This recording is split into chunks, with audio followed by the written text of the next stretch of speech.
Bueno, bienvenidos al Ministerio Pasos de Esperanza. Recuerde que estamos disfrutando el estudio de la carta a los Efesios. Vamos por el capítulo 4 y hemos hablado cómo el Señor ha establecido la iglesia.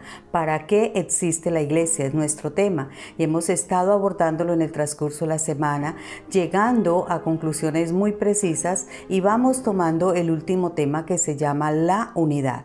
Y es importante porque estamos abordando dentro de este tema que hay elementos que son centrales para hablar de la unidad, que cuando hablamos de un mismo cuerpo, de un mismo Señor, de un mismo Espíritu, de un solo bautismo, de una sola fe, estamos hablando de puntos de encuentro donde toda la vida cristiana, todos los creyentes congruemos y llegamos a la unidad en el Espíritu. Entonces vamos a tomarnos la oportunidad para ir concluyendo y sacando algunos apuntes finales. Y una de ellas es que la unidad de la iglesia no es producida, es una unidad que ya existe. Y esto es bien importante porque, en otras palabras, no podemos llegar a la unidad por acuerdos teológicos o por acuerdos políticos o por acuerdos sociales o acuerdos ecuménicos.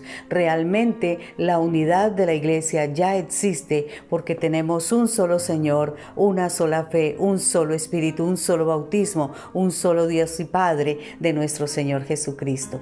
Además, estas no son discutibles.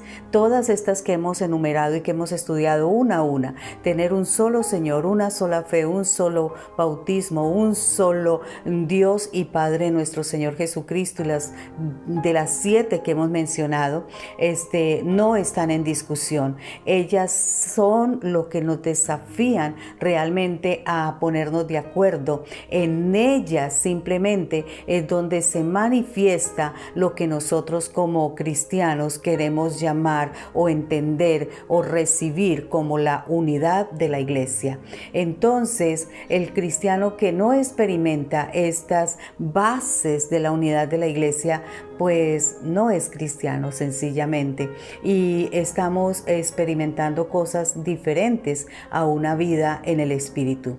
Un tercer apunte es que la forma de crear unidad es simplemente trayendo los hombres a Cristo.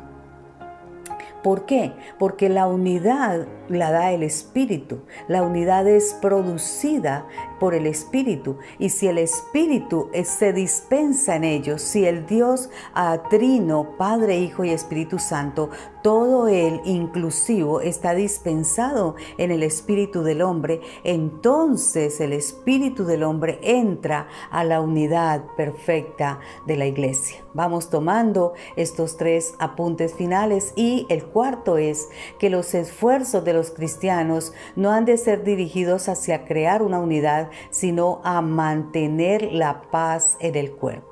Es importante entonces que nosotros los cristianos no estemos discutiendo, riñendo, luchando los unos contra los otros, llenos de resentimiento, de odio. Una iglesia así no es cuerpo. Una iglesia así es totalmente inefectivo en la comunidad. Una iglesia así no tiene una actividad que haga que se desarrolle la iglesia, el cuerpo de Cristo en la tierra. Esto es bien importante entenderlo. Además, es importante que cuando los creyentes nos reunamos, reconozcamos lo siguiente. Una, que somos llamados a entendernos los unos a los otros. Segundo, que somos llamados a ser pacientes mutuamente los unos con los otros. Que somos llamados a orar los unos por los otros. Que somos llamados a perdonarnos mutuamente los unos a los otros. Que somos llamados a ser amables, a ser compasivos, no siendo resentidos ni odiosos los unos con los otros. Es ahí donde hablamos realmente de la unidad en el Espíritu. Es ahí donde el Espíritu apunta y viene a ser con la iglesia un solo y eterno cuerpo. Cristo y la iglesia del Señor, la unidad perfecta que es sobre todo y está en todo y es en todos. Bendiciones.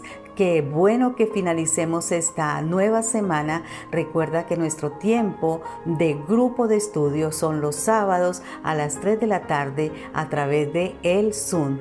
Todos los videos están en la página del YouTube Pasos de Esperanza.